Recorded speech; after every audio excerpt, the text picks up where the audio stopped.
반갑습니다.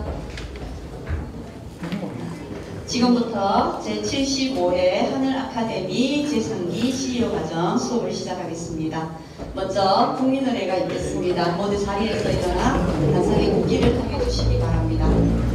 다음은 오늘 AI 시대 건강관리를 주제로 강의하실 연세대 외과대학 교수로 전 강남 세브란스 대장암 센터장이신 백성혁 병원장님을 모시겠습니다. 여러분 큰 박수로 맞이해주시기 바랍니다. 이제 아주 우리나라에서 특별하고 또 소중하고 영광된 자리를 마련해 주신 한 토적 총재님과도 모두 관계자 여러분께 감사드립니다. 그리고 제 소개는 이제 슬라이드 아까 보여드리면서 강의 중에 좀 넣도록 하겠습니다. 감사합니다. 강의 제목이 AI 시대 건강관리인데, AI 시대는 현재 최첨단 시대에 의학이 굉장히 발전하고 있는데, 이런 시대에 어떤 식으로 건강관리를 해야 될까 하는 것에 대해서 좀 말씀을 좀 드리겠습니다. 요게 지금 이 슬라이드가 제 소개 슬라이드가 되겠는데, 저는 이제 연세 의대에서 한 2000년대 초반부터 요즘 인턴 레지던트 다 나갔다고 하는데, 제가 1996년도부터 거의 한 30년 이상 이런 기간에 여기 신촌이고 강남이고 여기 용인인데, 용인은 최근에 생긴 거고 두 군데에서 이제 후학을 양성하고 의대 중에서 임상의학이고 그 분야에서 외과 교실이 있었는데, 그 외과 교실 분야에서 대장학과를 전문으로 전공했던 교수였습니다. 그래서 그런 이제 커리어 때문에 오늘 이 자리에 불러주시지 않았나 생각이 들고요. 이때는 이 큰 병원에서 수술을 했죠, 치료를 했죠. 대장암이 걸린 사람들을 이제 보게 되면 수술해서 살리고, 또 죽어가는 사람들 20년 이상 수술해서 살리고, 이런 치료하는 이제 역할을 좀 했었고요. 최근에는 제가 이제 여기 날짜가 2020년 9월부터 부산에 오게 됐습니다. 부산에서 와서는 이제 건강관리를 하러 왔습니다. 그래서 오늘 주제하고 좀 부합을 좀 하게 됐습니다. 전에는 이제 연세대학교 세브란스 병원에서 치료를 좀 해왔고, 부산에 와서는 정말로 최첨단 이런 AI 시대에 걸맞는 여러 가지 의료 기술을 종합을 해서 건강관리를 하러 오게 된 거죠. 그래서 이제 이런 상황 속에서 오늘 이제 저에게 주어진 강의가 이제 AI 시대, 오늘이죠. 오늘 AI 시대에서 AI가 어떻게 이제 헬스케어 건강에 어떤 식으로 좀 도움을 줄 수 있을 것이냐에 대한 얘기가 되겠습니다. AI 하게 되면 굉장히 많은 테크놀로지가 들어가가지고 여기 보이는 그림처럼 굉장히 팬시하죠. 이런 여러 가지 발전된 테크놀로지가 있습니다. 그래서 이것이 어떻게 건강관리하고 연관이 될 수 있느냐, 약간 반전이 있긴 한데 한번 말씀을 좀 드려보도록 하겠습니다. 일단 이제 맨 먼저는 질병을 좀 진단을 하게 되겠죠. 그래서 병이 있는지 이렇게 살펴보는 역할을 하게 되는데, 이 아티피셜 인텔리전스 해가지고 이제 AI가 질병 진단에도 일단은 이제 역할을 좀 하게 되어 있죠. 그 다음에 치료입니다. 치료에는 내과적 치료하고 외과적 치료 두 가지가 있거든요. 내과적 치료는 약 쓰는 겁니다. 그리고 외과는 이제 일반 분들이 보기에는 반창고 고치고 바깥 내자를 생각하는데 그것이 아니라 뱃속으로 들어가서 수술을 하는 거죠. 그래서 이제 내과적 치료에서 아티피셜 AI가 이제 실용적으로 좀 우리나라에서도 들어와가지고 상업화돼가지고 팔았던 그 IBM 왓슨이라는 게 있어요. 이제 왓슨. 요게 지금 프랜차이즈 들어와서 인천의 길병원이나 이런 데 들어와가지고 이제 굉장히 업그레이드돼 치료할 수 있다. 광고도 많이 나갔죠. 이것은 암이 심각한 질환이죠. 그 암을 어떻게 치료할 수 있겠나. 사람의 아주 보통 명의보다도 더 발전된 치료를 할 수 있다라는 식으로 이제 광고가 됐고, 실제 우리나라에까지 들어와서 상업화가 됐던 그런 이제 장비가 있었습니다. 그 다음에 이제 치료 중에 하나가 외과적 치료, 수술하는 거죠. 수술하는 것은 다빈치 서지컬 시스템이라는 게 현재 상용화되어 있고, 현재 이제 세계 여러 나라에 많이 분포가 되고 있어서 활발하게 이 다빈치 로봇 시스템 가지고 치료를 좀 하고 있습니다. 그래서 다빈치에 대해서 잠시 설명을 드리게 되면은 아주 이제 제너레이션인데 여러 가지 이제 파생 상품이 많이 개발되고, 이제 처음에 우리나라에 도입할 때 한 로봇 한 기당 한 50억 원에 가까운 그런 엄청난 비용이 드는 그 시스템이었죠. 이걸 가지고 이렇게 좀 발전되고 있죠. 이걸 가지고 처음에 이제 우리나라에 데려왔어요. 우리나라에 데려오고 이제 아까 이제 샌프란시스코 신촌에 거기서 이제 2006년이 됩니다. 2006년. 그래서 우리나라에서도 최초고 아시아에서도 최초로 직장암 환자를 집도를 좀 했죠. 그러니까 이제 AI이긴 하지만 어쨌든 당시에 최첨단 기술의 그 다빈치 로봇 시스템을 가지고 우리나라에 처음 집도를 좀 시작을 했습니다. 2006년 집도를 했고, 그 다음에 뭐 100케이스 돌파하고 이제 라이브 서저리 하고, 요거는 이제 전 세계에서 온 의사들이 이제 뭐 보는 장면인데, 우리나라 선대의학 최초가 1885년에 그 선교사가 한국에 와가지고 만들었던 병원이 최초거든요. 이게 세브란스의 전신이고, 그때는 이제 알렌 이런 분들이 구조물을 치료하고 민혁인가 그리고 이제 칼 맞은 것도 외과적으로 수술하고 치질도 쓰라고 그랬던 기록이 있어요. 근데 그때는 다 서양 사람들이 이렇게 와가지고 가르쳐줬던 거고, 이때는 조선 사람이 전 세계에다가 수술을 이렇게 하는 거야 하고 말씀을 드렸던 그 시기가 됩니다. 2008년이. 그래서 2008년에 미국의 이제 보스턴에서 백캐스트에 대한 그 임상 결과를 발표하고 그런 히스토리가 있어요. 이 직장암 수술에 대해서는 약간 세계적인 이제 역사적인 일이기도 합니다. 그래서 AI를 가지고 계속 이렇게 좀 진행을 했죠.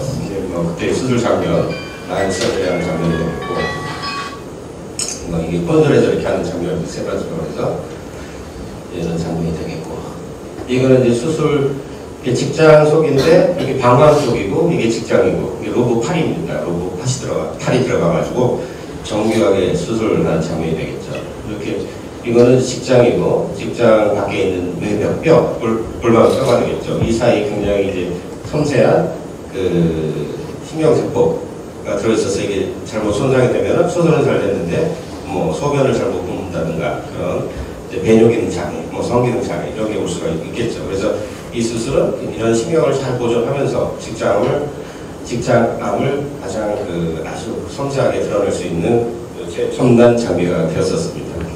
마찬가지 혈관도 이렇게, 이거는 직장암과 큰 혈관인데 이것도 정밀하게 방역을 해가지고 수술하는 장면이 되겠어요. 그래서 이게 세계적으로 굉장히 팬시했고, 이 이후로 여러 나라에서 지금 거의 웬만한 나라에서 다 이제 이런 술기를 바탕으로 해서 벌써 20년이 지난 거기 때문에 좀 하고 있죠.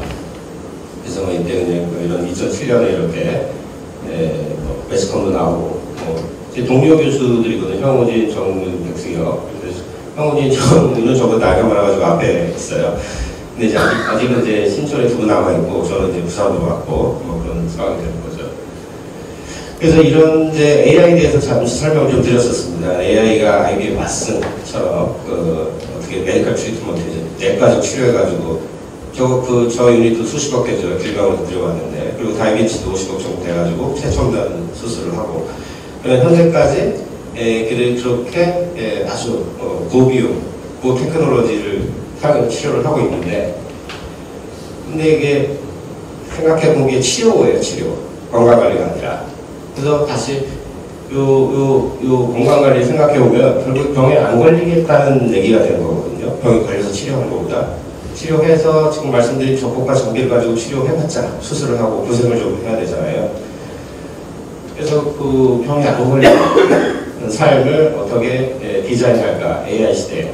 여기 그림 보시게 되면은 이게 내 인생사를 표현을 하죠. 이렇게 어렸을 때부터 해서 이제 한번 들어가시고 다 이렇게 이런 과정 속에서 건강관리를 하려면 제가 감히 생각해보니까 생로병사에 대한 깊은 이해가 있어야 되지 않겠나 생각을 하게 됐습니다. 그래서 그 중에 하나가 생로는 어쩔 수 없이 흘러가는 자연의 섭리고, 병과 사에서 병과 사, 있는데 이거는 저희가 좀 관리를 잘하게 되면 어느 정도 개입을 해서 건강한 이제 삶을 시간을 좀 오래 늘릴 수가 있죠.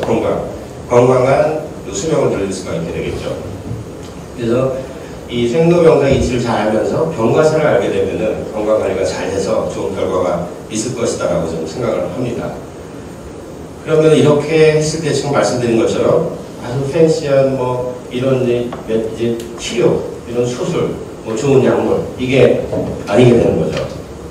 지금 말씀드린 AI, 이런 다빈치 시스템, 뭐 수십억짜리 IBM 와스 뭐 이런 것도 좀 아니게 되는 거죠. 이런 큰 병원에서만 할 수 있는 그런 시스템이 아니게 되는 거죠. 이거 IBM 왓슨을 갖고 하게 되면 암이 걸렸는데 한 4기 암 환자가 이제 그 췌장암 걸렸다. 그래서 IBM 왓슨을 데려가가지고 가고 싶지 않아요. 살고 싶으니까. 우리나라 질병원이 아니라 미국에 본사에 가가지고 치료를 했다. 그렇기 때문에 결과가 어떻게 될 것 같습니까? 4기 췌장암 환자인데 어제 저희 병원 직원의 아버님이 CT를 들고 와서 4기 췌장암 환자를 정보를 주고 아버님이 어떻게 해야 되겠습니까? 물어봤어요. 그러면은 이게 다빈치도 있고 이것도 있는데 이게 답이 나와야 될 것 같잖아요. 근데 답은 이것도 소용없고 이것도 소용없는 거예요. 그냥 돌아가실 수밖에 없는 이제 중앙 생존값이 7개월밖에 안 되는 뭐 그런 거죠. 최첨단이라도 치료의 영역에 들어갔을 때 암에 대한 치료의 영역에 들어갔을 때 별 효과가 없다. 그리고 4기에서 IBM 왓슨, 뭐 최첨단 토적치료제, 면역치료제 요즘 신문에 많이 나오는 것들 있잖아요. 이렇게 엄청나게 많은 고가의 테크놀로지가 들어간 그런 이제 외과적 치료에도 불구하고 이제 4기일 때는 한 3개월 더 살았다, 4개월을 더 살았다 이런 것밖에 안 됩니다. 근데 거기에 들어간 치료비는 1억이 들고 2억이 들고 뭐 이렇게 되는 거죠. 그렇기 때문에 요즘 시대의 현명한 건강관리는 이 치료에 방점을 두는 게 아니라 그 예방에 방점을 둬야 되겠죠. 그게 진정한 건강관리다라고 말씀드릴 수가 있겠습니다. 그러면 이제 예방을 한다는 거는 이 아주 예방인 거죠. 아예 병조차도 안 걸리게 하는 예방을 생각할 수가 있고, 이 예방을 넘어서 병이 걸렸을 때 처음 조기 진단, 빨리 진단을 하게 되면 살 수가 있어요. 여기 영어로 써 있는데 빨리 진단하면 생명을 살린다. 이게 맞는 얘기죠. 그래서 요즘 시대에 현명하게 건강관리를 한다는 것은 여기 나오는 것처럼 예방을 한다, 조기 진단을 한다. 이렇게 되는 거죠. 이 두 가지 컨셉을 보통 많이 들어본 거긴 하겠지만 이게 아주 진실로 그렇다는 것을 체감을 하시는 게 좋겠습니다. 그래서 결국 이제 건강관리라 하는 것은 그래서 말씀드렸던 프리벤션, 질병의 예방과 조기 진단에 방점이 돼 있다 하는 거죠. 그래서 제가 이제 그 교수직을 치료를 하고 있는 교수를 그만두고 우선 내려온 것이 지금 말씀드린 건강관리의 중요성을 깨닫고 온 바가 적지 않습니다. 그래서 이제 건강관리를 하게 되는 건데 예방은 뭐 이런 단을 통해서 할 수가 있겠고, 여러분들한테 어떻게 하면 이제 질병을 예방할 수 있는 생활 습관, 식습관을 가질 것이냐 하는 얘기가 되겠고, 이제 어리 디텍션, 조기 진단은 검진 기관에서 할 수 있는 일이 되겠습니다. 그래서 이제 병에 걸리지 않으려면은 이제 병에 걸리지 않는 예방하는 식생활, 생활 습관을 가져야 되겠고, 그 다음에 병에 걸렸을 때 이제 조기 진단을 좀 하고 해서 적절히 치료가 되면은 잘 살 수가 있는 그런 이치가 있죠. 그래서 우리가 이제 이 이치를 알면서 알려면은 이제 사에 대해서 그러면은 이제 이렇게 저렇게 이제 또 죽지 않고 좀 천수를 누리면서 살 수 있는 욕구가 있는데 어떻게 해야 될 것이냐 했을 때 이 무엇 때문에 우리가 죽는지 하는 것을 먼저 알아보는 것이 중요합니다. 그러면은 뭐 이제 우리나라 사망 원인을 좀 보면 알 수가 있겠죠. 첫 번째 우리나라 분들이 돌아가신 이유가 암이에요. 암. 그 두 번째가 심장질환이 있습니다. 그리고 코로나는 그냥 이 통계를 했을 때 그때 특이한 상황이었는데 이거는 뭐 요즘 막 그러니까 그다음 폐렴이고 뇌혈관 질환 그다음에 자살도 꽤 많습니다. 알츠하이머, 당뇨병, 고혈압성 질환, 관절환인데 이건 이제 유병률이 상당히 적고 특별히 막을 수 있는 거 그런 건 아니고 이제 1부터 5번까지가 중요합니다. 암과 심장병, 폐렴은 암하고도 관련이 있어요. 암에 걸렸을 때 전신 쇠약이 돼 있으면 폐렴이 돌아가시는 직접 사인이 되니까 통계에 잡힌 게 폐렴이지만 암하고 연관이 있는 겁니다. 그리고 뇌혈관 질환 이렇게 되는 거죠. 이렇게 됐을 때 암은 그냥 악성 신샘물 해가지고 몸속에 나쁜 세포가 자라나는 거고 이 심장 질환하고 뇌혈관 질환은 어떻게 보면 같은 질환입니다. 혈관 질환, 혈관에 때가 껴서 생기는 질환이 되는 거죠.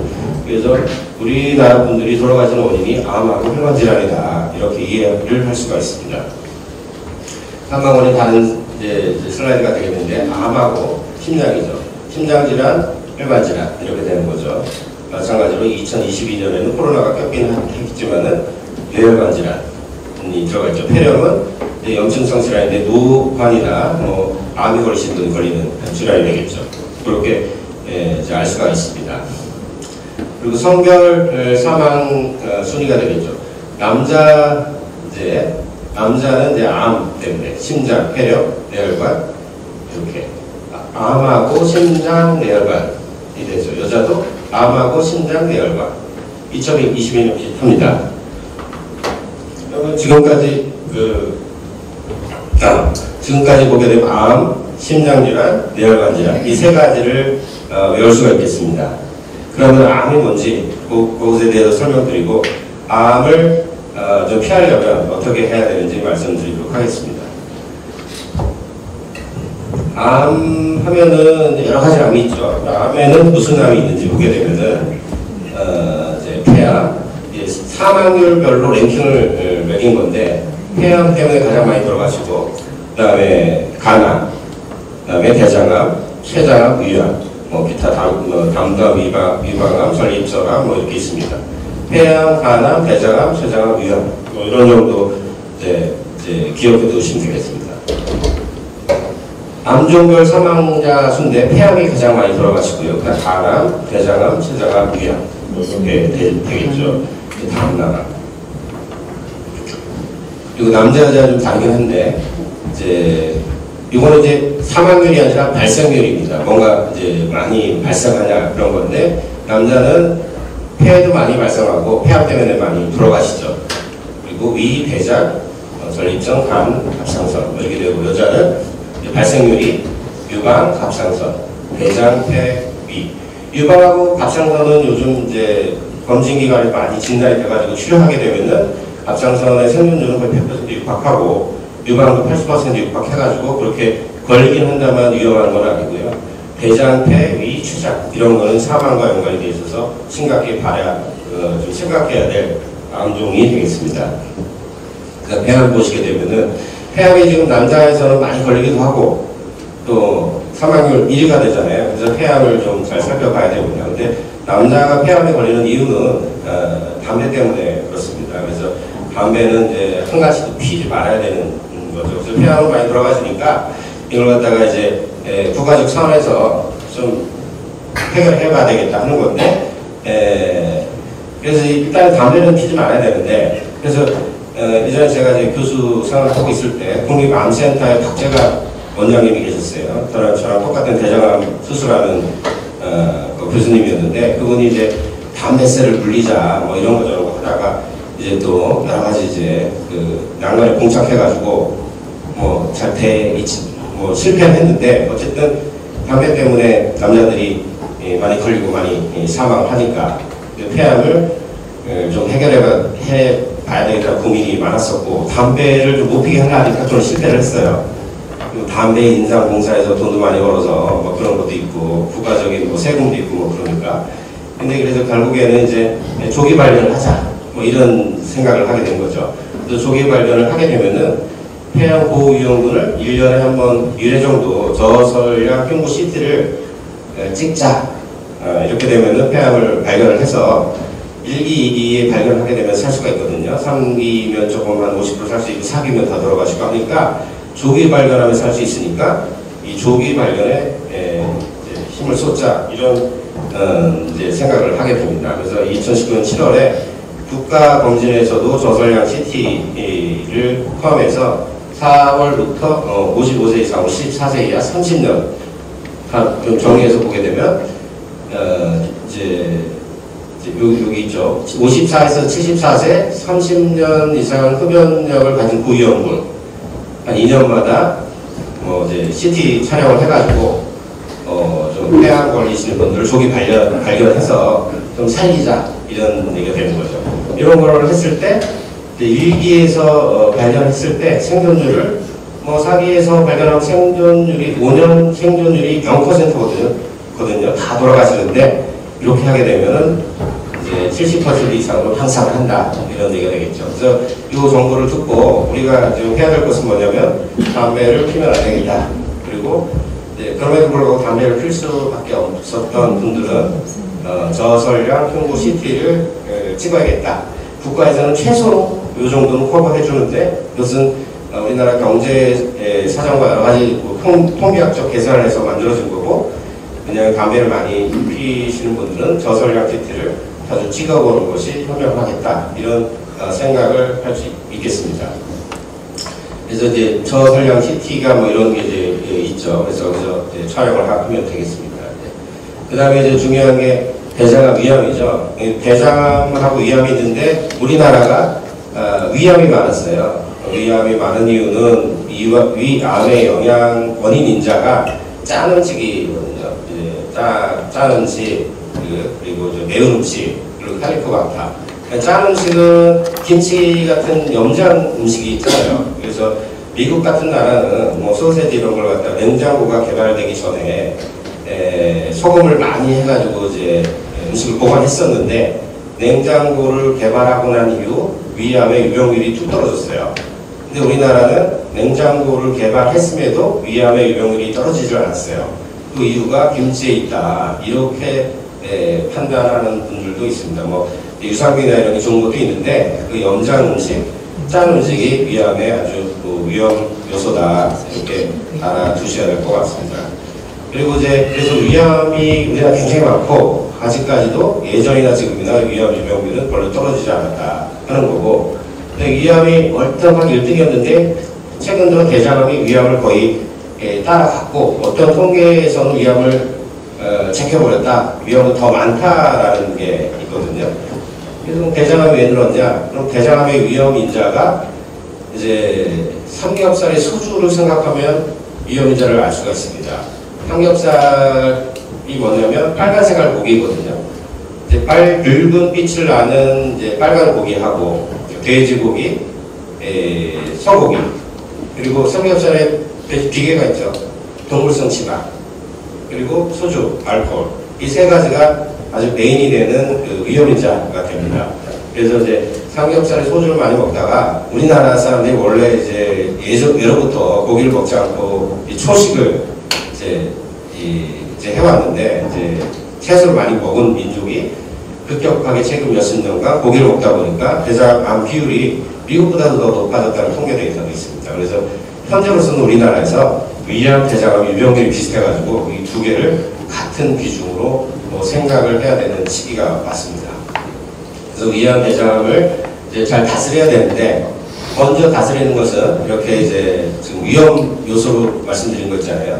위암에서는 짠 음식, 탄 음식 이런 거 먹지 말아야 되고 대장암에서는 이제 빨간 색깔 고기, 알코올 그리고 이제 동물성 지방 뭐 이런 것을 피하셔야 됩니다. 그래서 그렇게 해서 잘 지내시면 아예 걸리지 않을 수가 있는데 그럼에도 불구하고 조금씩 걸릴 수밖에 없잖아요. 그럴 때는 조기 진단을 해야 되는 거고 조기 진단은 이런 내시경을 통해서 할 수가 있습니다. 내시경을 그래서 이제 하게 되는 거죠. 이게 이제 대장암의 그림이고 그리고 이제 이거는 이제 대장암 전구 병변이거든요. 대장 용종이라고 하는데 검진기관에 가서 이렇게 용종 절제를 했다 그렇게 얘기를 듣잖아요. 그렇게 그 용종의 모습을 나타내는 겁니다. 이것은 아직 암은 되지 않았지만 이게 한 5년 정도 있다가 암이 되는 병변이기 때문에 이걸 떼어내야 되는 거죠. 그래서 제가 이제 외래에서 검진자분한테 설명드리는 것이 이 잔디밭의 잡초를 제거하는 거냐 부담 없는 치료가 되겠죠. 근데 이것이 이제 시간이 지나면 암이 됩니다. 이렇게 아까 그 용종하고는 생긴 게 좀 험하게 생겼죠. 이게 이제 그 용종에서 세포가 변해가지고 암세포로 변한 거죠. 이럴 때는 내시경적 처치가 불가능하고 제가 이제 전 기간에 근무했던 그런 큰 병원에서 수술을 해야 됩니다. 대장 그 절제술을 굉장히 좀 일이 복잡해지죠. 굉장히 고가 장비도 써야 되고 예전에 힘들게 배를 뱃속으로 들어가서 대장을 반 이상 절제해야 되는 복잡한 상황에 처하게 됩니다. 그리고 기수가 1기, 2기, 3기면 그것도 좀 통하는데 4기가 되면 수술을 해도 돌아가실 수밖에 없는 이제 상황에 많이 처하게 되죠. 이 조기 대장암에 대한 이제 사진이 되겠고, 이제 그 여러 가지 대장암의 타입이 되겠습니다. 요거는 지금 그 아까 용종 그림이 있었잖아요. 용종은 뭐 이런 것들이고, 요게 이렇게 점점 가다가 이렇게 이제 빨간 색깔로 변해서 암세포로 변형되는 이제 그 사진을 보여드릴 겁니다. 그래서 그러면 대장, 용종에서 대장암까지 얼마나 걸리냐 했을 때, 한 5mm 이하, 뭐 1cm까지 용종이 가는 데는 2, 3년, 1cm 용종이 암 가는 데 2년에서 5년, 대장암이 전이되는 데는 2년, 뭐 이렇게 되죠. 그리고 용종이 뭐 중증 이형성이면 암 되는 데는 8년, 용종이 뭐 고도 이형성인데 안 되면 3년, 4년, 뭐 이런 식으로 이제 연관 데이터가 있죠. 근데 요게 이제 몇 년에 한 번씩 대장 내시경을 받아야 되냐 하는 정보가 담긴 슬라이드가 되겠는데, 미국에서는 한 5년, 뭐 10년 이런 얘기 하거든요. 근데 그 5년은 이제 그렇게 국가적 상황에서 데이터를 낸 것은 이제 비용과 여러 가지 효과, 수술을 했을 때의 부작용, 여러 가지 요소를 가지고 통계를 돌려서 나타내는 건데, 미국은 대장 내시경을 하나 하는데 우리나라 돈으로 한 400만 원 정도 합니다. 그거 하나만 하는데 굉장히 고비용이죠. 근데 우리나라는 그 비해서 한 40분의 1 정도밖에 안 하니까 잘 할 수가 있죠. 그래서 여기서 보게 되면은 이제 대장 1cm 용종이 암이 되는데 2년에서 5년이잖아요. 그러면은 그러면 최소 2년은 해야 된다는 얘기가 나옵니다.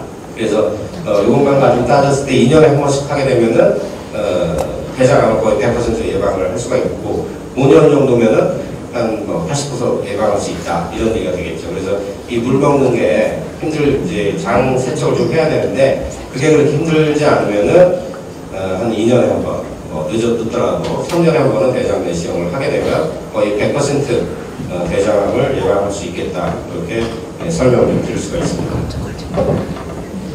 요거는 이제 좀 밝아가지고 안 보이는데, 이거는 이제 이틀 전에 시행했던 저희 병원 케이스가 돼요. 이거는 이제 위 내시경인데 여기가 좀 이렇게 불뚝 나와 있잖아요. 그래서 요걸 갖다가 이제 좀 이렇게 정상 점막과 다르게 이렇게 안 좋은 모습을 보여가지고 조직 검사를 했더니 고도 이형성이 나왔어요.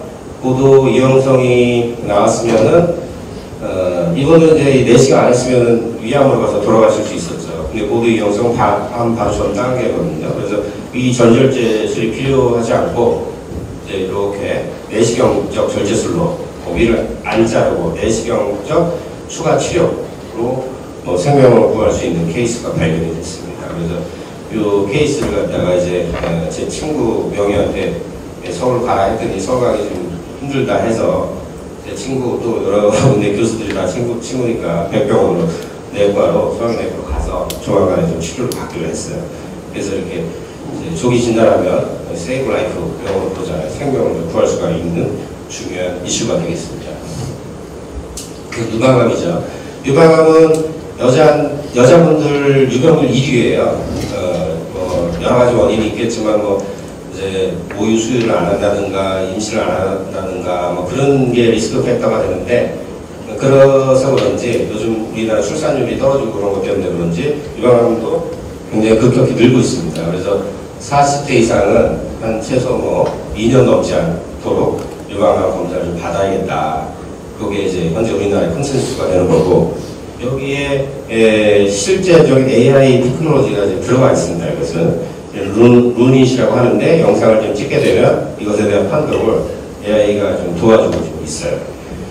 그래서 유방암 진단 이렇게 하고, 유방암 걸리게 되면 여러 가지의 이제 치료 방법에 의해서 치료를 하게 됐죠. 이게 루닛 인사이트에서 근데 우리나라 사람들이 뭐 요즘 K 방산이라고 해가지고 탱크도 잘 만들고 자주포도 잘 만드는데 좀 AI도 좀 이런 스타트업 회사인데 실제적으로 여러 가지 효과도 획득을 해서 이제 진단, 이제 영상을 보고 영상의학과 전문의보다도 더 낫다 하는 식의 데이터가 나오고 있어가지고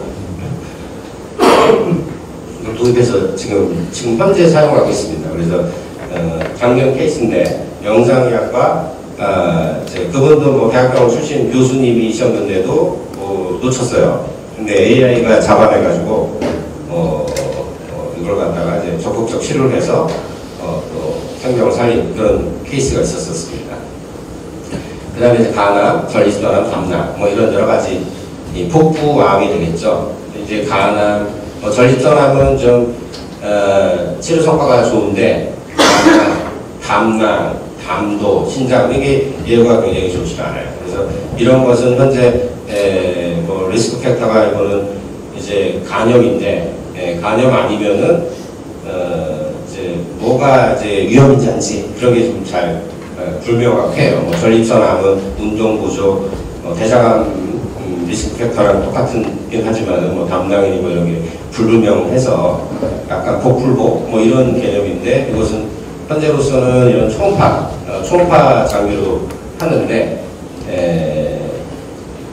정말 좀 제대로 진단을 하려면은 복부 CT를 좀 찍어야 됩니다. 조영제를 사용한 복부 CT를 좀 찍어야 되는데, 근데 이제 조영제도 사용하는 불편함이 있고, 복부 CT는 아까 폐 CT에서 썼던 저설량 CT가 아니기 때문에 방사선 노출에 좀 리스크가 있어서, 뭐 그래도 뭐 제가 이제 암 환자 5년간 추적 관찰하면서 6개월에 한 번씩 찍고 해가지고 해서 뭐 한 번도 이런 이제 의료용 방사선 때문에 잘못됐다는 건 이제 경험을 하지 못했는데, 그래도 뭐 저설량 CT보다는 조금 많긴 한데, 그래도 초음파로는 이제 극복을 할 수가 없는 뭐 최소암이라든가 이런 게 있어요. 그래서 그런 거는 좀 한 번 정도는 이제 중장년에 들어왔을 때 복부 CT 정도를 한번 찍어볼 수 있겠다 하는 얘기가 되겠고, 이것은 국가적 차원의 컨센서스는 이루어져 있지는 않아요. 뭐 조영제라든가 뭐 고비용이라든가 이런 것 때문에. 근데 경제적인 수준이 된다거나 하게 되면은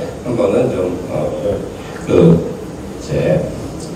이후가 좋지 않은 담도암, 췌장암 뭐 그런 것 때문에 찍어볼 필요성이 있겠다 그렇게 말씀드릴 수가 있겠습니다.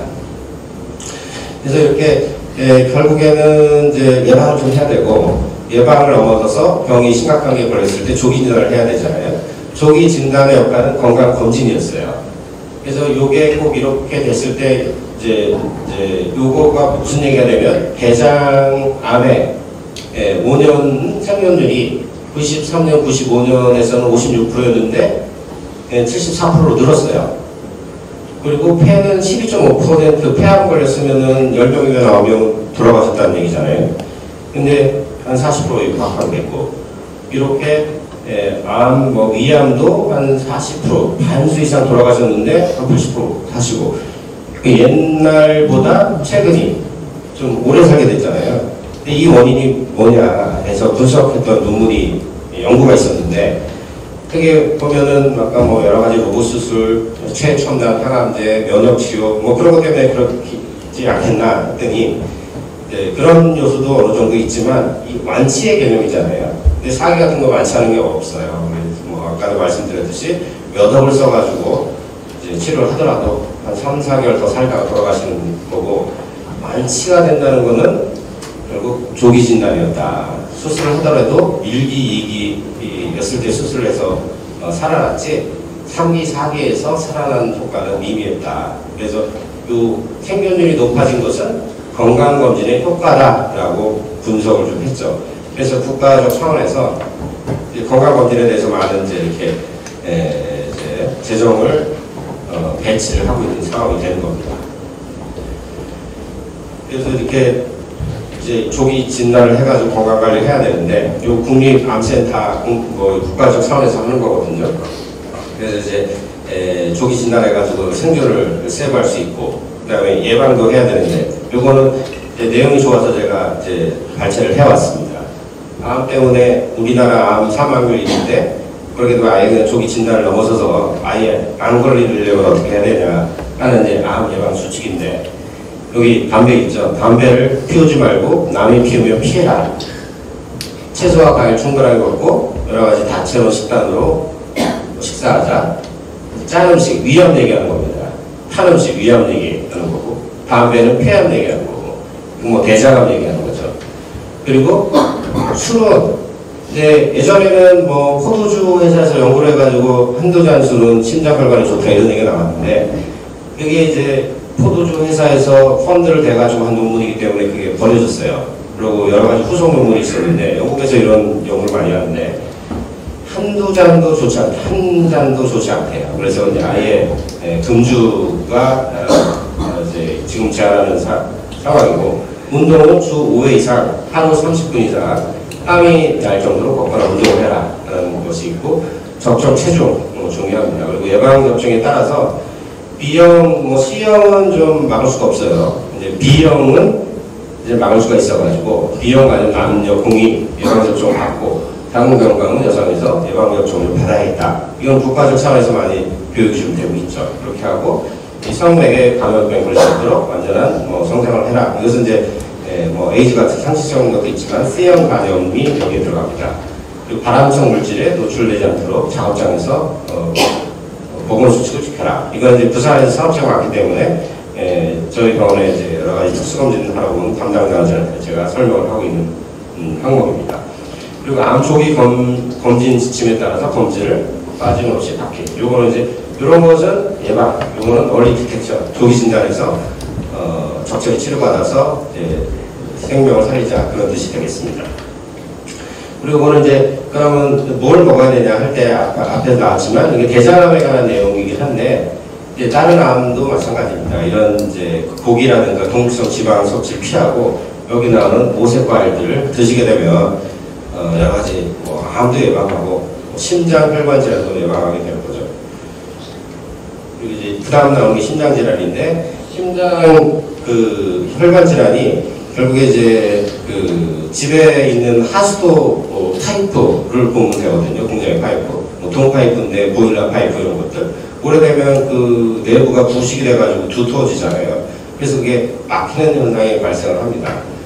그 심장혈관이나 뇌혈관이 부식이 돼가지고 막히게 되면 질환이 되는 거죠. 그래서 심장을 많이 막혔다 그렇게 되면은 심장질환, 심근 경색 이런 게 오게 되겠죠. 그래서 그거를 이제 얼리 디텍션, 조기 진단하는 것이 심장 질환이 되겠어요. 조기 진단을 하려고 그러면은 원래는 이제 여기다가 바늘을 꽂고 조영제를 넣어가지고 하는 이제 아주 공격적인 방법이 있는데, 지금 여러 가지 테크놀로지가 발전이 돼서 CT를 가지고 혈관을 이렇게 촬영하는 기술이 있어요.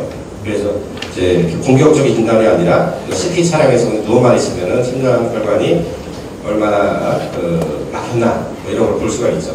부산에 와서 제가 경험한 바로는 군수님이 이제 기장 군수님이시네. 그래서 그냥 편안히 생각해서 했는데 여기에 이게 진단이 돼가지고 치료를 받은 이제 경우가 있습니다. 그래서 중장년 넘어가면서 그렇게 이제 하는 게 좋겠고, 또 저희 병원의 그 CFO 분도, 그분은 아주 40대 젊은데 젊은데 은행 생활하고 뭐하고 해서 그렇게 속을 썩었는지 젊은 사람이 심장에 문제가 있어가지고 그분도 여기서 진단이 돼서 스텐트를 넣고 이런 이제 적절한 치료를 받은 희술 경우가 있습니다. 그리고 이제 심장 질환인데 여기 CT는 보통 사용하고 있고, 또 이제 제 선배님이세요. 같은 이제 병원에 있다가 이 교수님이 벤처 기업과 손잡고 이 돌연사 기기를 개발했는데, 이것도 이제 허가를 받아가지고 저희 병원에 도입을 해서 아주 손쉽게 심장 관련, 뇌혈관 관련 문제점을 진단할 수 있는 이제 비침습적이고 쉽게 접근할 수 있는 진단기가 되겠죠. 그래서 심장 질환을 조기 진단할 수 있는 상황이 되었습니다.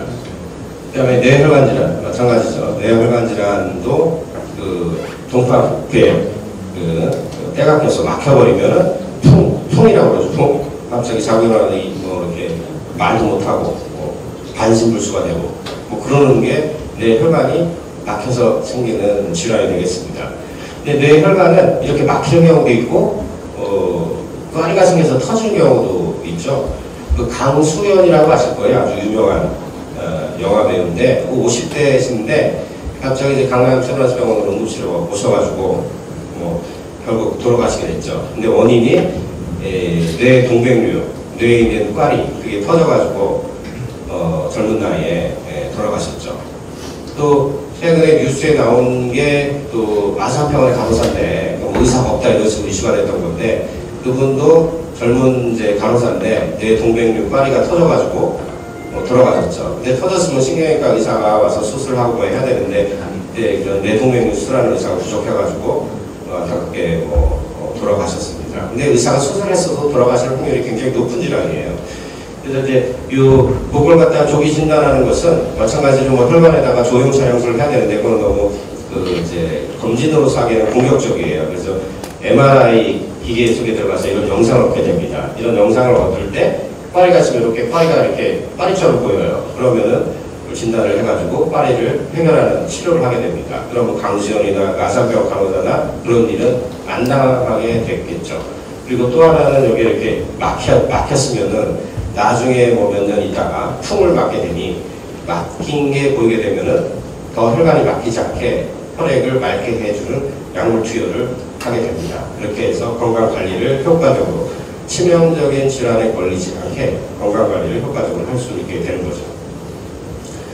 그래서 이제까지 병에 대해서 알아봤는데 결국에는 건강 100세를 위한 AI 시대의 현명한 건강관리의 계획은 뭐냐? 예방하고 이제 조기 진단해서 치료할 수 있을 때 치료하자. 큰 병이 되기 전에 병이 아닌 단계에서 해결을 보자. 이런 컨셉을 갖게 됩니다. 그러고 나서 이것도 예방에 관한 얘기거든요. 힐링 한다, 치유한다, 예방한다 그런 건데 지금 주로 설명드린 것이 이제 조기 진단이에요. 근데 오늘 총장님께서 말씀하셨지만은 마음이 편하면은 이제 동료 같은 연배에 비해서 굉장히 건강하시게 생활할 수가 있어요. 근데 그게 의학에서도 정신, 신체 증후군이라는 게 있거든요. 정신이 혼란하게 되면 모든 호르몬 밸런스가 깨지고 예전에 해가지고 병이 걸릴 수밖에 없는 그런 상황이 노래가 되죠. 그래서 우리가 이제 이런 힐링도 좀 생각을 해야 된다. 근데 이런 힐링을 좀 하려면 여러 가지 조건이 이제 부합이 돼야 되는데 여러 가지 삶에 대한 이제 가치관도 들어가 있겠죠. 그래서 이렇게 좋은 스페이스, 이게 우리나라의 선행원인데 굉장히 이런 데가 힐링이 좀 잘 될 수가 있겠죠. 그래서 시간이 되시면 이런 힐링도 굉장히 중요하다. 이렇게 설명을 좀 드릴 수가 있겠습니다. 우리나라에 있는 거예요, 설명에. 이거 디자인한 사람이 이제 양진석 교수예요. 유명한 건축가인데, 그래서 제가 이제 부산에 오면서 건강 관리의 컨셉을 갖고 왔는데, 지금 여러 기자재, 첨단 장비로 조기 진단하고, 이렇게 판독을 잘하는 의사들 섭외해서 판독하고 하는 조기 진단에 대한 게 있었고, 힐링을 좀 해야겠다는 컨셉으로 이분한테 부탁을 해가지고 저희 병원을 좀 힐링 스페이스를 좀 만들어 놓은 그런 게 좀 있습니다. 그래서 디자인 자체가 이렇게 좀 힐링 스페이스를 좀 해놨죠. 그래서 그 건강 관리의 컨셉 맞게끔 디자인을 좀 해놓은 상황이 되겠습니다. 결국에는 이게 컨셉인데, 결국에는 건강 관리다. 하게 되면은 이 예방이 되는 거죠. 건강 관리는 예방이 되는 거죠. 예방을 하고 음식을 좀 잘 드시고 힐링을 좀 하시고 하면서 이제 검진을 해가지고 조기 진단을 하게 되는 거죠. AI 시대 건강관리. 이제 제가 지금까지 쭉 설명해 보니까 뭔가 좀 팬시하게 아까 말씀드렸던 다빈치 로봇이라든가 왓슨, IBM 왓슨에서 슈퍼컴퓨터 가지고 예전에서 디시전 이제 결정하고 추적하고 그런 걸 갖겠는데 지금 쭉 제가 설명드려 보니까 누닉 같은 걸로 현재 그 AI 진단기기를 사용하고 있지만은 그 건강관리 컨셉 자체는 굉장히 좀 클래식하다라는 것을 말씀드리고 싶습니다. 또 좋은 음식 먹는 거 있잖아요. 좋은 오색 과일 먹고 기분 좋게 하고 마음 편하게 하고 또 고기 같은 거 좀 줄이고 운동하고 담배, 술 안 피고 담배 안 피고 항상 듣던 얘기가 이제 건강관리의 키포인트가 될 거고 거기 하나 추가하는 것이 검진을 해서 병이 있다면 조기 진단해가지고 적절히 치료를 받아가지고 이제 살 수가 있다. 큰 병에 안 걸려서 건강 유지할 수가 있다. 이런 얘기가 되는 겁니다. 이게 이제 저희 강의 마지막 슬라이드가 되겠습니다. 경청해 주셔서 감사합니다.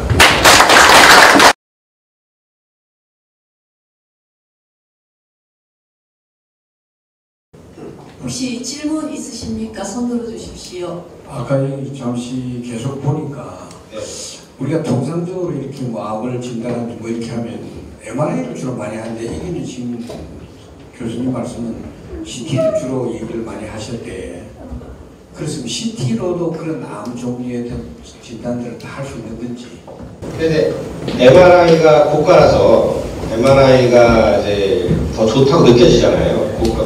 근데 이제 의료 장비가 각각의 질환별 궁합이 있어요. 그래서 이제 MRI는 간암이라든가 뭐 이런 쪽으로 이제 뇌암이라든가 이런 데 궁합이 맞고 그 복부암 쪽으로는 이제 CT가 좋고 폐 쪽으로도 CT가 좋아요. 그래서 이제 궁합이 좀 틀리다.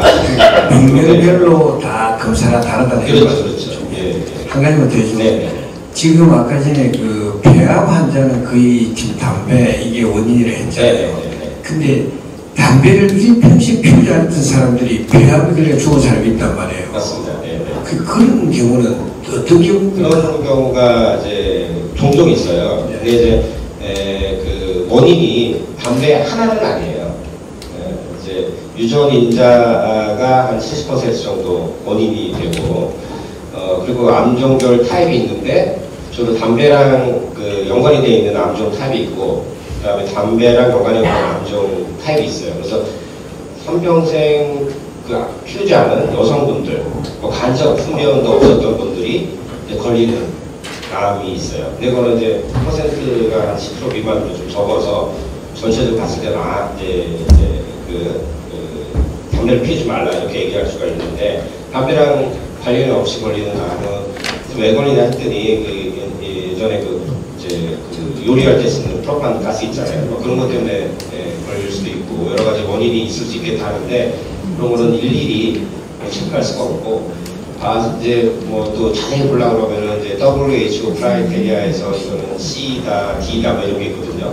그 디젤 가스 연료는 폐암 유발인자의 C예요, C 등급. 그리고 이제 가솔린은 D고, A가 제일 괜찮은 거고, C, D 이런 게 있어요. 그래서 이제 그런 거 찾아봐가지고 피하고 뭐 이래야 되는데, 그런 것까지 다 피하기는 좀 어렵죠. 손쉽게 피할 수 있는 담배입니다. 오늘 좋은 강의 주신 백승혁 변호사님 감사드립니다. 또 질문 있어. 두 번째 제가 지금 두 번째 질문이랑 네. 같은 질문이었답니다. 여러분, 병원장님 모시기 어려우신 분입니다. 질문해 주십시오. 저 친구 어머님께서 기본 이제 건강검진을 받으셨거든요. 아마 폐 사진도 찍었다고 들었는데 이상이 없다고 했는데 3개월째 기침이 안 멈춰서 봤더니 폐암 3기라고 이렇게 나오더라고요. 그러니까 그 기본적인 건강검진으로는 암이 발견이 안 된 건지 아니면 3개월 사이에 이렇게 3기 암이 걸릴 수가 있는 건지 궁금합니다. 3개월 정도면은 이제 폐 그 심플 엑스레이를 찍었을 때 있었을 겁니다. 그래서 다시 후향적으로 이제 봤을 때 이게 암이었을 거야 이렇게 판단할 수 있어요. 근데 이제 그 엑스레이가 너무 간단해가지고 많이 놓칠 수가 있어요. 엑스레이에서. 근데 그걸 가지고 요즘 뭐 왜 놓쳤니 하고 이제 그 판독한 분을 막 때리면 다 도망가가지고 그럴 수도 없어서 이제 다시 보면은 보일 수도 있겠지만, 그래서 이제 저설량 CT 이거는 이제 이것도 뭐 100%는 아니겠죠. 그렇지만 훨씬 그 3기였으면 100% 잡아가는 게 CT가 되겠습니다. 있었을 텐데 아쉽게도 놓쳤겠죠. 원장님, 네. 감사합니다. 우리 그 사회가 앞으로 이제 고령화가 되면은 네. 대개 한 60, 70세쯤 되면은 뭐 암을 진단받든지 네. 안 그러면은 뭐 아주 위험한 질병을 한 번씩 이렇게 겪고 나서 네. 병원에서 완치 판정을 받았단 말입니다. 네. 그래가지고 제 2라운드의 삶을 계속해서 이제 살아갈 수 있는 것밖에 없는데 네. 암 같은 경우에는 완치되고 네. 병원에서 이제 완치됐다 네.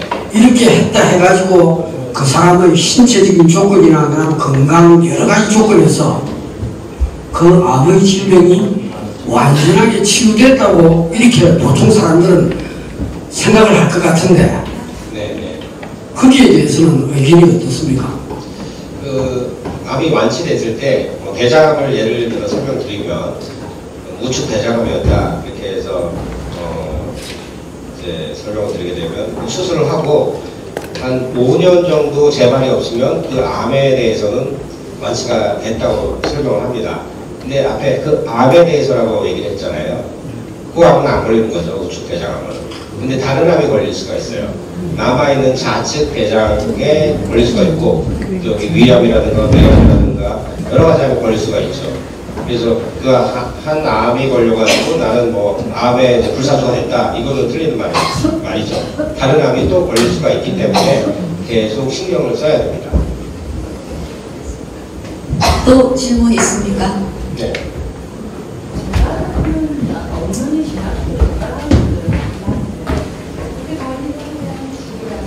이제 재발의 기준을 어떻게 삼을까는 뭐 그런 이제 연구가 있었는데 보통 흔히 지금 사망률이 높은 폐암이라든가 위암, 대장암은 5년이 지나서 또 생겼다 했을 때 재발이라고 표현을 하지 않고 또 생겼다고 해요. 남아있는 것에. 네, 그래서 이제 또 생긴 건데 그 5년이 지나서 또 생기는 것에 대해서는 그냥 지금 설명드렸던 그 방법과 똑같이 합니다. 5년 동안은 암에 걸렸기 때문에 보통 암 수술을 하고 치료받고 2년째 피가 되거든요. 재발을. 그 3년, 4년째 쭉 내려가고 5년이 지나면 마찬가지로 내리고 그 다음에는 어떻게 해야 될 것이냐 했을 때 1년에 한 번씩 정기검진을 좀 받아야 되는 거죠. 그렇게 되는 겁니다. 병원장님한테 여쭤보기엔 그렇지만 많은 분들이 민간요법으로 암이 걸리고 나서 하시는 분들을 제가 여기서 많이 봤거든요. 그거에 대해서 어떻게 생각하십니까? 이제 민간요법이라는 것이 그냥 그 뭐 현대, 우리 AI 시대에서 현대의학은 그것을 했을 때 그것을 안 한 사람과 비교해서 이제 생존율이 증가했거나 뭐 생존율이 증가하지 않았더라도 삶의 질이 높아졌거나 이런 증거를 제시를 해야 되는데 그런 증거가 제시가 된 게 없죠. 증거를 이제 할 수가 없고 임상 시험이라든가 연구하는 이제 기술이 없기 때문에 그게 한의도 마찬가지입니다. 그런 증거가 없어서 그것을 이제 권할 수는 없어요. 그러니까 이제 증거가 이제 있어서 그 의사가 권할 수가 있는 거지 그냥 느낌상 이거 하면 좋을 것 같아 라고 하는 것은 그냥 민간요법인 거죠. 그래서 정확히는 권할 수는 없는데 근데 이제 의사가 치료하다가 이제 어떠한 이제 최첨단 치료로도 안 됐을 때 그때는 뭐 아무것도 제가 해줄 게 없잖아요. 근데 그때 남아있는 것이 뭐 민간요법이에요.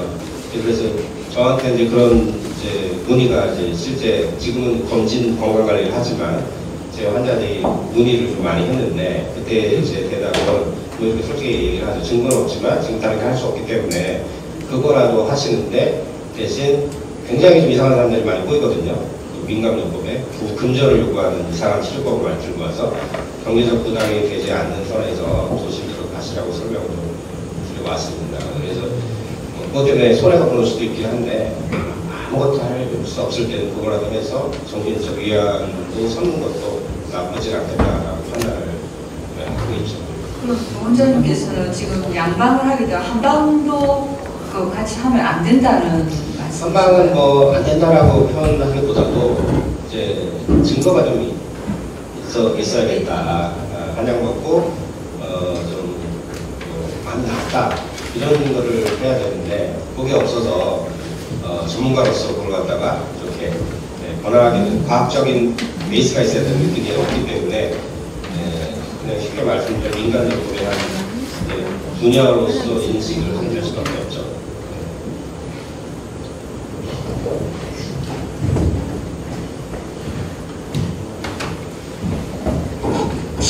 한 가지 좀 원론적인 말씀을 여쭙겠습니다. AI 시대가 AI가 말입니다. 발전함으로 인해서 의료는 않고 많은 직종들이 사라진다든지 이런저런 이야기가 지금 많습니다. 그리고 아까 말한 강의 중에서도 말씀하셨듯이 유방암 환자가 연이 뭐 대학 교수까지 하신 분이 놓쳤는데 뭐 설계에서 많이 하셨잖아요. 라고 말씀을 하시듯이 앞으로는 명의가 아니라 AI가 말입니다. 발전하면 할수록 오퍼레이팅화 해지는 건 아닌지 이렇게도 변화가 될 거예요. AI 요즘 뭐 의사 증원 이슈에서도 의사들이 하는 말이 지금 AI 때문에 의사가 많이 필요 없겠다. 그래서 더 의사가 지금 공장도 자동화돼가지고 노동하시는 생산직을 많이 빼잖아요. 현대 자동차로.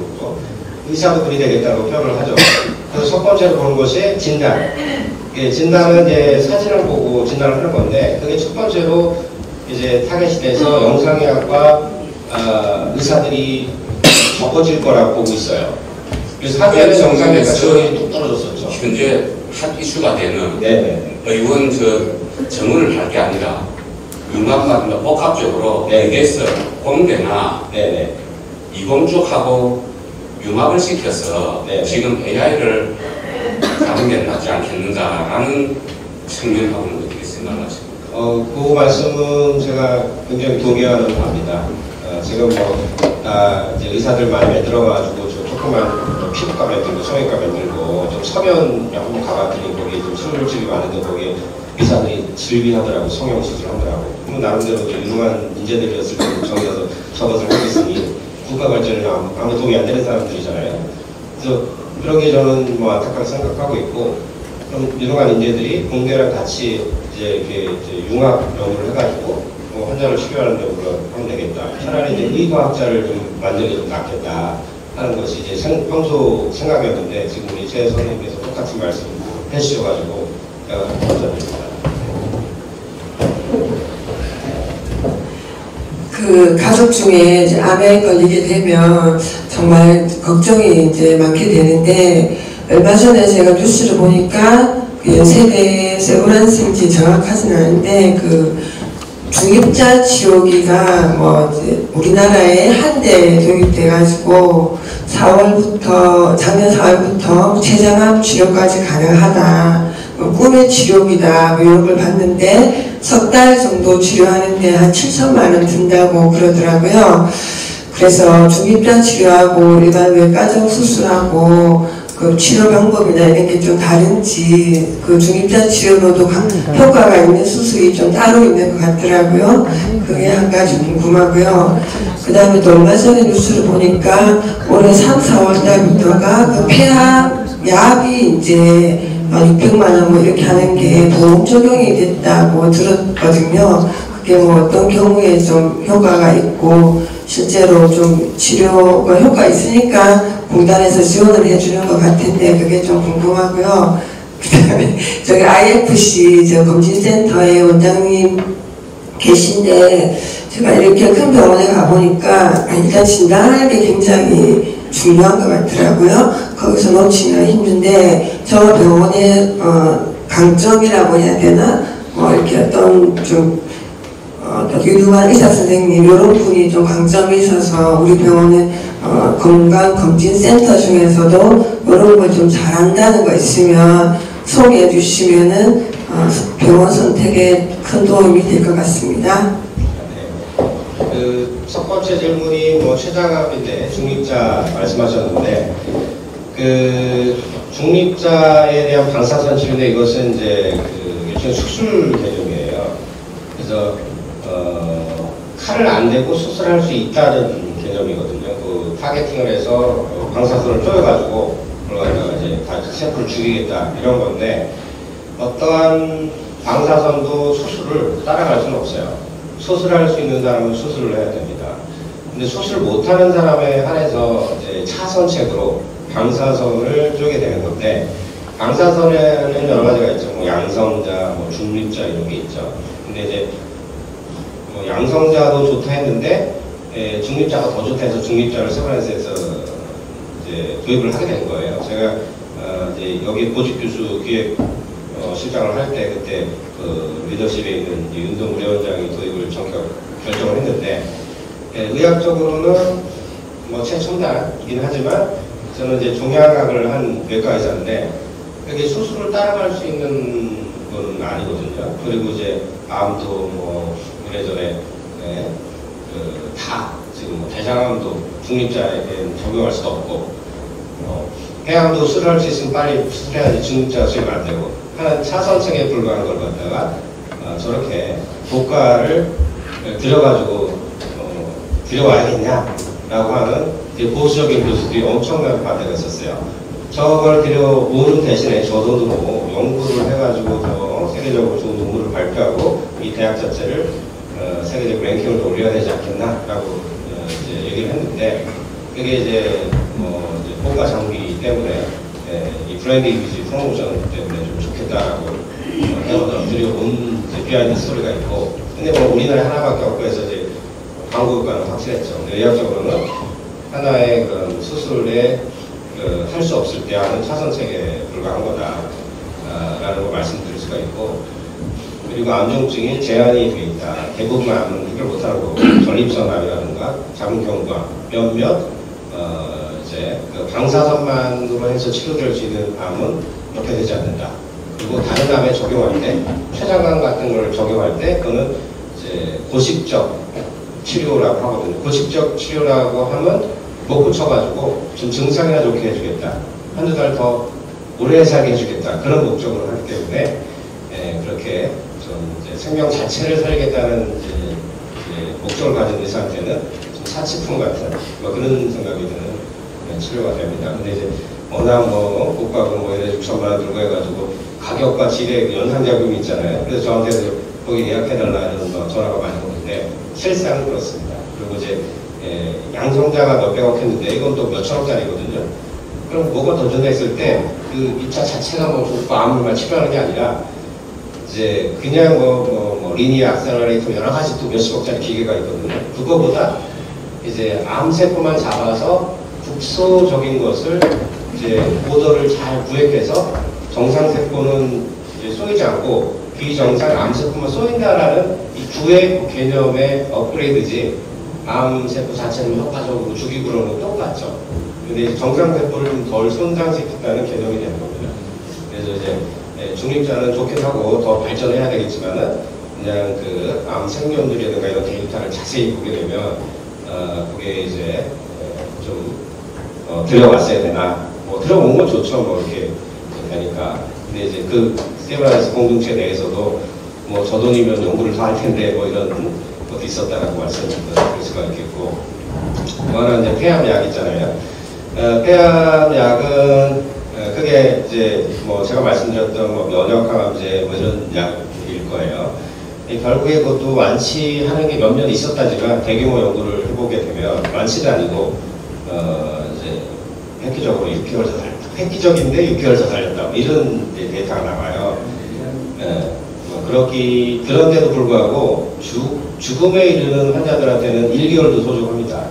그래서 그 굉장히 좀 뭐 6개월이다 그러면 뭐 정상적인 사람 6개월인 거야. 뭐 이런 생각인데 6개월도 소중하기 때문에 그 약을 좀 써야 될 수밖에 없는 거죠. 또 전 세계적으로는 이게 수십조가 되는 인더스트리 산업이 됩니다.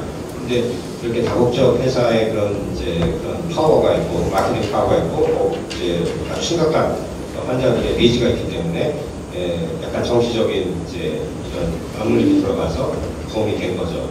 그래서 이제 몇 개월 더 살리는데 그렇게 돈을 많이 쓰게 됩니다. 그래서 이제 결국 한 사람한테 몇백만 원 쓰게 되고 건보가 되면 국가보험 재정에서 한 사람한테 뭐 1억도 들고 2억도 들고 사용하게 되는 거죠. 그렇게 돼서 이제 암 멀리 급이 진단 이게 중요한 거죠. 그리고 세 번째로 이제 IFC에 대해서 말씀드려달라 하는데 뭐 제가 또 이 자리에서 제가 만든 병원을 또 자세히 말씀드리기는 좀 쑥스러워서 그냥 그 컨셉만을 좀 말씀드리겠습니다. 제가 이제 최첨단 뭐 AI 장비 수십억짜리 기계를 가지고 치료를 해왔던 사람인데 결국 저렇게 치료를 하더라도 돌아가시는 분은 어쩔 수 없이 돌아가시고 하기 때문에 이 건강 관리가 중요하겠다라고 해가지고 그래서 이제 만든 것이 이 건강관리 의료기관이다라는 것을 말씀드리고 싶고요. 그리고 제가 우리 통계국한테 아까 말씀드렸지만은 이제 우리 직원도 계속 교육을 시키고 있거든요. 그거는 이제 병원이 우리가 생각하는 이상으로 잘 돌아갈 수 있게끔 하는 그 수준을 만들기 위해서 부산에서 오니까 솔직히 여러 직원들이 제가 생각하는 게 이제 따라오지 못하는 직원들이 많아요. 그래서 교육을 시키고 있고 그건 뭐냐면 우리 직원들 명함에도 있지만 1885년 우리나라 근대 이야기 시초부터 시작해왔던 세브란스의 그 의료기관으로서의 신뢰거든요. 그 신뢰를 부산에서 다시 이어가고 싶어서 그렇게 지금 교육을 열심히 하고 있고 기초적으로 갖춰야 될 장비라든가 이런 것을 이제 하이엔드 만들어보고 있습니다. 혹시 제가 질문하는데 여기라서 건강 진단을 받아본 사람에서 한번 손 들어보세요. 네? 혹시 그게 소감을 한번 시험 결과를 발표하는 그런 예, 반갑습니다. 저는 그 미래검진센터에서 저하고 또 경호회라고 있습니다. 경찰 공무원들 경호회 그 부산 회장하는 김상근 씨하고 몇 사람이 가서 검사를 받았는데 우선은 일반 병원에서 받는 검사보다는 섬세하게 검사를 많이 해주더라 하는 내용하고 두 번째는 검사 결과를 또 상담해 주시는 의사 선생님이 그때 그 당시에 제가 받을 때 한 5분 정도 계셨는데 그분들이 전부 다 타 병원에서 종합병원에서 과장급 이상으로 근무를 하셨던 분들이 또 오셔가지고 설명을 상세하게 해줬습니다. 저 같은 경우도 거기서 검사 결과에 좀 이상이 좀 있는 것 같다고 해가지고 큰 병원에 가서 그 암 검사를 한번 해보라 이래가지고 가서 이제 12군데 조직 검사를 한 결과 한 군데에서 암이 발견이 돼가지고 지금 신촌 세브란스 병원에서 지금 계속 치료를 받고 있습니다. 그래서 제가 볼 때는 검진이라는 거는 사전에 가서 이제 검사를 해가지고 빨리 조기 발견을 아까 이게 병원장님 말씀처럼 조기 발견해가지고 빠른 시간 내에 하면 힘들지 않고 바로 치료가 가능하지 않겠느냐 하는 그런 생각을 갖습니다. 그래서 저도 오늘 여기 3기 우리 저하고 같은 입장에 있는 학생들에게 부탁하고 싶은 것은 가능하면은 검사는 자주 가서 하는 게 좋다.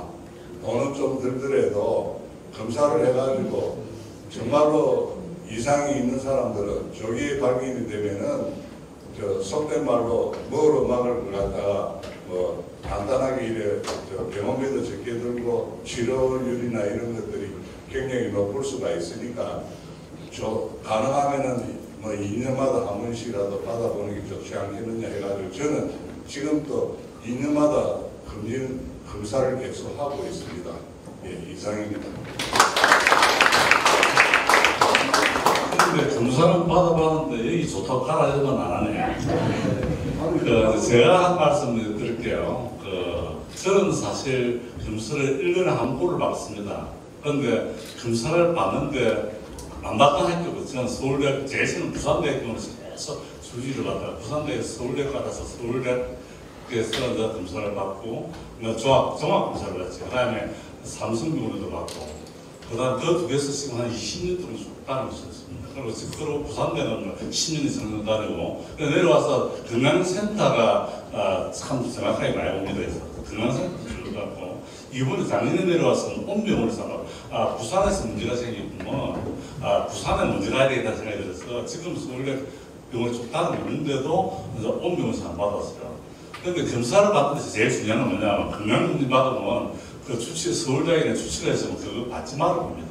받지 말라고 몇 개만 다 치게 해가지고 서울대가 너무만 검사해봐라 이렇게 합니다. 그런데 검사의 가장 중요한 건 판독입니다.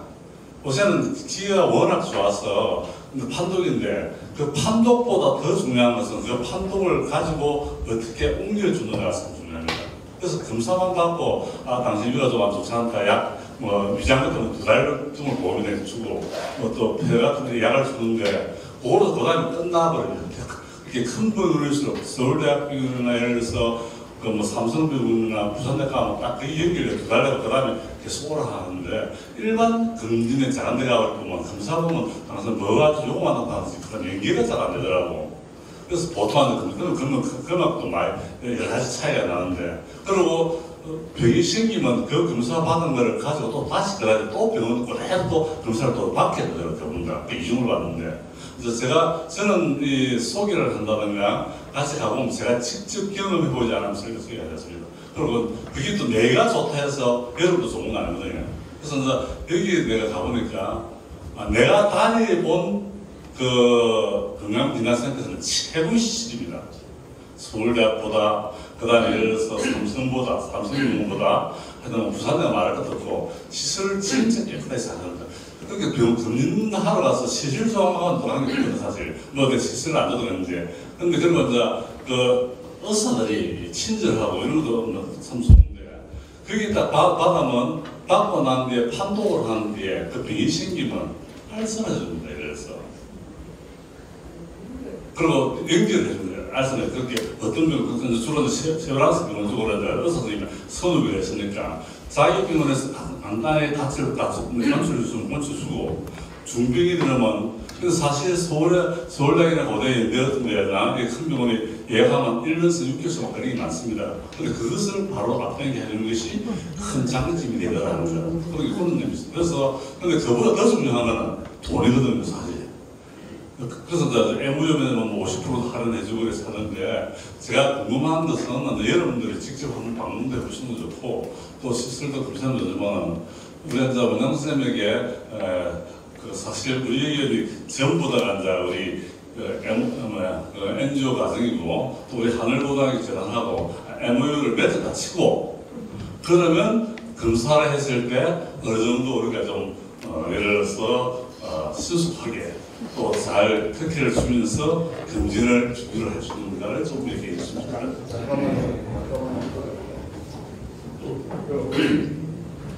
이사장님 말씀은 나중에 병원장님께서 답변을 해주실 거고 저는 이 병원에서 검사를 해가지고 느낀 소감은 호텔 같습니다.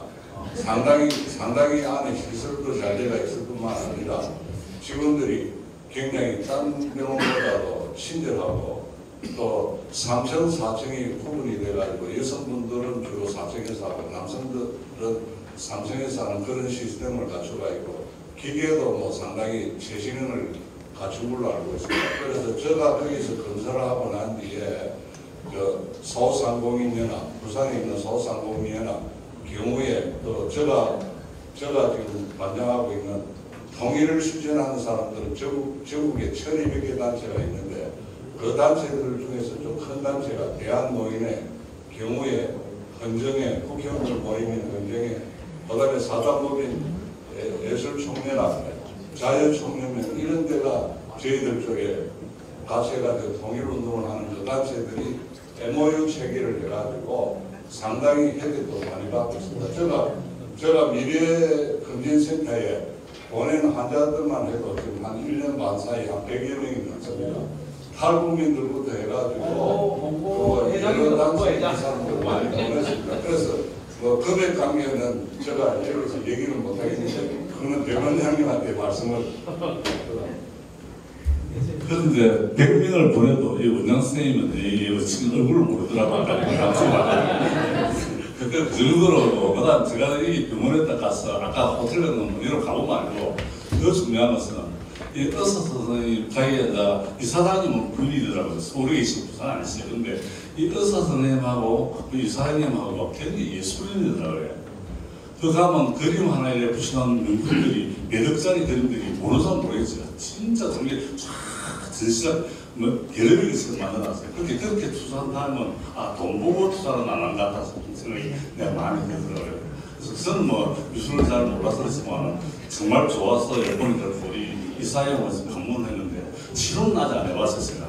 안 해봤지만은 그런 거 보면 마인드 자체가 정말로 뭐 병원을 해가지고 센터를 해서 돈을 버리고 하면 그런 시설 그렇게 투자해버리고 말들이 적습니다 사실.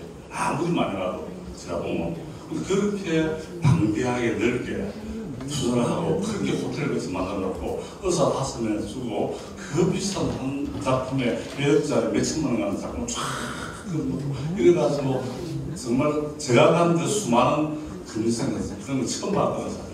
그래서 이분이 역시 그런 하잖아요. 다 소리가 멋있는데. 그래서 역시 무슨 꿈이 있어 뭐 남에서 국회의원 나가는 거겠지만 하여튼 그래서 그리고 또 그 가격도 그렇게 뭐 아까 우리 청년들이 살짝 얘기해 주는데 일반 경우도 MOU 맺으면 뭐 반값에도 주고 뭐 이렇게 살고 있어요. 그래서 정말로 정말 그 의사로서 그 대학 교수로서 양심적으로 병을 치렀나 이런 느낌이 맞았어요. 그래서 제 느낌이 그래서 정말 한번 모셔야 되겠다 가지고 우리 옛날에는 세아원병원에 대장도 하고 있었는데 그래서 한번 모셔봤고 그 다음에 여기서 원래 MOU를 맺는 거는 우리 이제 하늘 재단과 맞은 몇 점 있는데 뭐 여러분들 그 종류가 많았어요. 뭐 어떤 곳에서 가면 뭐 800만 짜리, 200만 짜리, 50만 짜리 키면 하룻밤 자고 이틀밤 자고 하는 거 있잖아요. 그 옆에 호텔도 방도 다 있으니까 우리는 그렇게 기존적으로 할 것 없이 제일 일반 사람들이 기본적으로 할 수 있는 그런 거 됐을 때 우리 뭐 서로도 중요하지만 원장 선생님하고 이사님이 있으니까 우리는 MOU 이런 맞는 걸 하고 또 여기 오늘 강의 들은 사람이 이런 사람이 많이 가게 된다면 저쪽으로 통해서 다 되지만 그 소개를 해서 쑥스럽지만 사실 교수님이 있는 부탁은 이런 전체로 하면 많은 도움이 되지 않을까 싶게 되는데 말씀해 주십시오. 그런데 원장님께서 말씀하신 곤란한 뭐 디테일에 대해서 저희 뭐 담당 선생님들이 해주실 것 같고요. 근데 제가 여기 왔을 때 그 한 얼이라는 것이 큰 얼이라는 뜻을 제가 이해를 하고 있는데 맞죠? 저희가 이제 기관이고 또 이렇게 국민의회를 하고 애국가를 4절까지 부르는 이런 거는 최근에는 제가 처음 봤습니다. 애국가도 부르지도 않고 불러도 아주 보수적인 뭐 국회의원 뭐 이런데도 1절밖에 부르지 않는데 4절까지 부르는 이제 큰 제가 보기에 정말로 이제 한국인으로서의 어리 깊은 모임인 것 같아요. 그래서 제가 뭐 제복 입은 사람들을 좋아하거든요. 경찰, 군인 그런 사람이 나라를 짓고 나라를 만들어가는데 그래서 지금 이 모임도 애국가를 4절까지 부르는 큰 이제 정말로 우리나라를 아직까지 유지하고 발전할 수 있는 근본이 되는 철학을 가지고 계신 분들이니까 이 분들에 대해서는 최대한 가능한 많은 이제 혜택이 주어질 수 있도록 노력을 좀 하겠습니다. 그러면 하늘 아카데미 CEO 과정을 받는 사람이 있어야 나라가 시끄럽고도 대한민국을 유지할 것이다. 이 애국자들의 건강을 지키는 것도 우리 원장 선생님의 삶이다 생각하고 우리 함께 어울리면서 힘들고 어려울 때 여러분들 가시면 함께 최대노로 여러분의 생명을 살린다는 마음으로 빨리 진단하는 마음으로 해준다는 그런 약속을 하면 되겠죠. 이렇게 돈을 떠나서는 거 막수 같더라고요. 제가 30분에서 또 질문이 많이 있겠지만 개인적인 질문은 직접 살짝 찾아가도 문제 생기는 거 사람들 많으니까 그걸 하시고 또 오실 때 항상 하면 원장님 보시면 기억을 잘 못할 겁니다. 하늘고등학교에 하늘 아카데미 CEO 과정에 내가 들었습니다. 얘기하면 그건 기억할 겁니다. 그래 말대로 복잡하면 한호수문 우리 같이 들으면서 여러분 방문하는 것도 괜찮겠다 생각합니다. 되겠죠? 네.